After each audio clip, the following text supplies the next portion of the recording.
Hi, it's Laura. Welcome to the first in what I hope will be a series of videos where we're going to attempt to build a bridge between the community of people who are actually autistic and those of us who are parent advocates. There's been a lot of discussion in a lot of places on the internet this month, especially because it's Autism Awareness Month. And one of the things that's become clear is that there's a pretty large gap between the autistic community and the parent autistic community. And so what I'd like to start today is a video dialogue between myself and some Autistic Self Advocates that have been involved in the OAC, and to provoke a conversation and try to bridge that gap that exists between the two.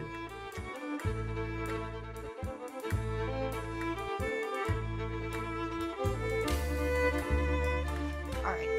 Hello. Okay. Hey everyone. So the topic today here obviously was addressed, do we need a cure for autism or do we want one? And you're asking, do I want a cure? Today's question is, do I want to be cured? Do I want to see a cure? I have a feeling that it's kind of a myth that parents are looking for a cure. If there was a cure, absolutely, I want a cure. Like I have 100%. been sort of trying to make a connection or an understanding between these two realms. Cure for autism. Do I want one? Autism No. cannot be cured. It just can't. There will never be a cure for autism, and any attempt to cure autism will be nothing short of eugenics. Personally, I don't want one, but I can see why some others do. Personally, when I was a kid, I was bullied a lot, and I saw a real harshness to other people. And I decided that a society that couldn't love me as I was didn't have anything of value to offer me. Maybe it's not about curing autism. Maybe it's about making neurotypical people stop and think about how fundamentally illogical our behavior is much of the time. Hi.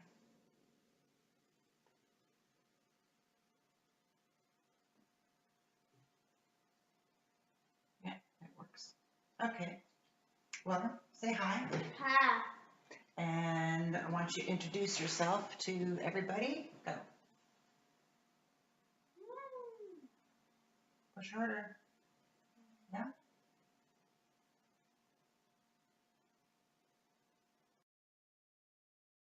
People that are sleeping in lines outside of Apple or Chick-fil-A or In-N-Out Burger and Nike so they can be the first to have something. Is that a definition of normal?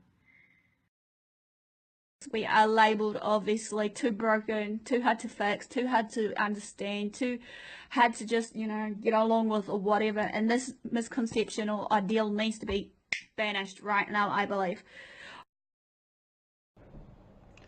My background, I have 3 kids, 7, 6, and 4. All 3 are on the spectrum. I think the answer from a parent's perspective of should we be searching for a cure is very much rooted in how well our kids are doing and how much they're affected by autism and how much it interferes with their ability to lead healthy, happy lives. But I will say that as I've gotten older and as my children have gotten older and as I've begun to learn more and more from Autistic Self Advocates like the ones that are participating in this series, I do find myself questioning who really has a disorder here. So there's a lot that, people would like, I guess, certain aspects of autism to be cured, like the anxiety, the temper tantrums and meltdowns, for children who are nonverbal so their child can speak again or start speaking, or, their child not run away before they even know what's going on. I know that's a common theme with autism is kids run. When my son was little, and I began to notice that he was different from other little children. I was really fascinated. I have so much gifts that come from autism. Being autistic, even though it has all of its flaws, I would never get rid of it. So no way, absolutely no desire for a cure. I do want to understand the mechanism, which makes me a little bit different from most of my autistic peers. I want to understand how autism works, what created it, and I think it's good for being informed about who we are and how to maintain good health. I used to wish that I wasn't autistic. I used to think that it was a tragedy, that it had taken everything away from me. I started to blame most of my problems on it, and I spent a lot of time in misery because of that. Until I started getting into autism advocacy. Now, I started to want a cure and all that because of how people treated me, how I felt like I was always being abandoned by others, and to be honest, I still struggle with that, with feeling like people don't care about you, and just feeling depressed sometimes and having low self-esteem. But I no longer blame that on autism. When I met people on the autism community and on the autism spectrum, when I met them, there was a positiveness to it and a support for people who are struggling.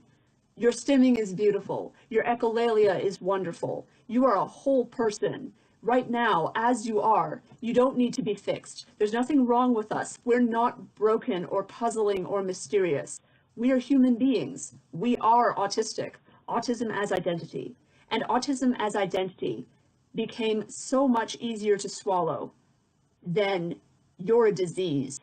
Who could ever want you? There are many different models or ways of looking at disability, many different outlooks, but they kind of boil into two categories, the medical model and the social model.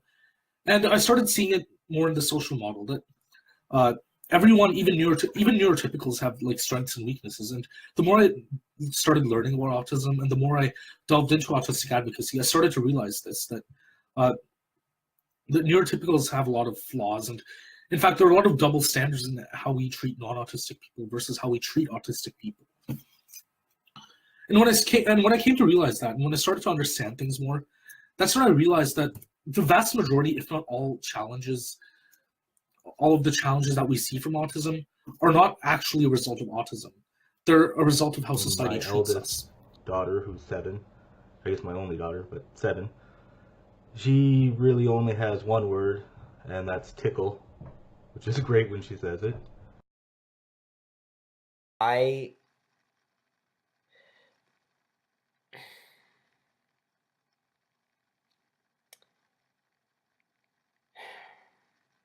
understand that it's hard for parents to raise an autistic child, and I'm very sympathetic to that.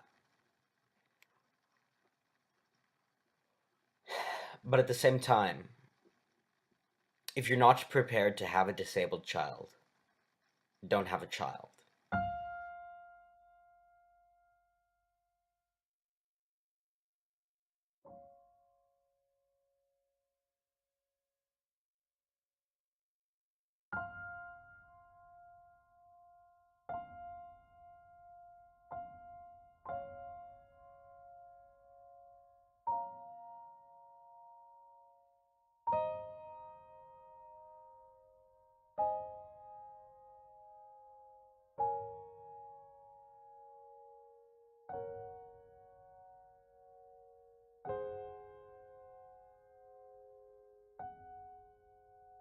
So I'm going to be the evil little philosopher, and I'm going to answer your question with questions. So the first question that comes to my mind is, cure me to what standard? When you talk about curing heart disease, we have a standard for how a heart should operate. We know that it pumps blood, and it supplies oxygen, and it has 4 chambers, and exactly what everything is supposed to be doing in order to supply oxygen and keep a person alive. We can measure it by measuring the beats. But when it comes to setting a standard for what you're going to cure to when you cure autism, how do you define normal? You can't cure autism if you don't have a standard to which you're going to return to. You have to define normal. that the world we live in has changed significantly. You know, we are dealing with a more toxic world, and it is legitimate that many of our children suffer from gut dysfunction, mitochondrial and detox issues, immune dysfunction, left and right brain disconnection that affects motor planning abilities, as well as nutrient deficiencies. I had to jot all this down.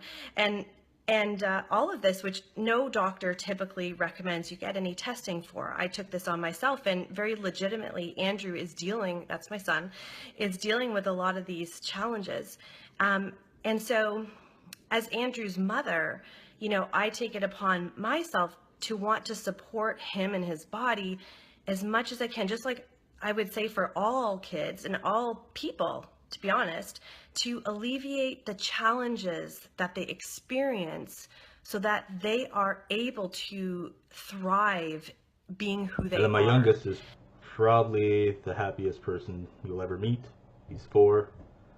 He's got some words, but his words are go away, don't, leave me alone. He looked at me today, like right in the eyes, and yelled no when I was just trying to put his socks on. So that was great. My son, who's 6, he has lots of words, and he's been doing amazing since therapy, and he loves therapy. They all love therapy. But he surprises us every day with his vocabulary. But he struggles a lot more with transitions and sensory than the If other you talk two. about it with an OT, they're going to give you strategies like sensory integration or compression clothing. If you bring it up to a psychologist, they're going to ask about previous abuse. If you bring it up to a behavior specialist, they're going to talk about the antecedents to behavior. And if you talk to a doctor, they're going to come up with I want to medical get into what costs. Laura Nadine said, because her video really inspired me. Like, when she's talking about the different aspects of autism, I think a lot of us forget some of the other territories that come with autism. Like, you know, we have a lot of stomach issues and like intestinal issues and what else? And also, you know, the stuff that can be brought on by having autism later in life. Like, for me, I have depression and anxiety due to bullying, severe bullying at school, not just at the hands of students, but So teachers when as you cure well. autism, will you actually be curing these problematic behaviors such as that, or headbanging, which also happens in anxiety and compulsive disorders? Will you be curing those problems, those things that you really struggle with? Or are you just curing the word that you know? I want a cure for HIV and cancer and all kinds of diseases, but for autism, no way. I have so much gifts that come from autism, being autistic, even though it has all of its flaws. I would never get rid of it. So no way, absolutely no desire for a cure. There's actually been a lot of studies, one in Cornell in particular, back in 1993, and they studied, and I quote, children exposed to noise in a learning environment experience trouble with word discrimination and various cognitive delays. So is it my sensory system, or is it our ridiculously noisy world that we really could do something about with the advent of electric cars and LED lighting and going back to cotton clothing? Could most of my sensory difficulties be alleviated? It's not because I don't love my kids. It's not because I don't accept my kids. It's just I'm their parent, and it's my job to make their life as easy as possible. And hold on a second. And that if I could, like, I'm not talking about removing who they are, like, because I think I don't put my kids together. Like, autism doesn't define my kids. My kids are my kids. Their little personalities and things they do are there. Autism doesn't hinder them, like in our interactions anyway. Like, they're as silly as I am, as funny as I am. They just have different ways of expressing it. But if somebody offered me, like, tomorrow, like, in a situation that, like, if all your kids could just not have autism, would you accept it? my wife and I both would take it 100%. Many of us autistics are accepting and loving of who and what we are, and we are just embracing our differences and abilities of who and what we are and what we are becoming, obviously, as an autistic. And from my knowledge and know-how here today of, you know, a cure, from the definition of it, it's defined as a quick fix or something that needs to be fixed, even if it is not forever broken. As we know, for us autistics, we are labelled obviously too broken, too hard to fix, too hard to understand, too hard to just, you know, get along with or whatever. And this misconception or ideal needs to be banished right now, I believe. I'm not in favor of a cure. I don't even really know what that means. I'm certainly in favor of research, of learning, and of understanding that when we do talk about a spectrum, we're talking about people that have very different needs. And there can't be one cure for the whole group. It doesn't make any sense to me. So the question that I really want to leave everybody with, when you're thinking about this, and you're thinking about caring your child of difficult behaviors, do those behaviors need to be addressed? Absolutely. Absolutely address those behaviors. That banging your head against your wall isn't good for you and can cause other kinds of damage. Fecal smearing is unhealthy. There's things that can go wrong with that. There are things that we do need to address. These are behaviors. You have to decide when you're curing autism, what are you getting rid of? What do you think it's going to save you from? And the final question is, what is it that you really want? My cure or your comfort?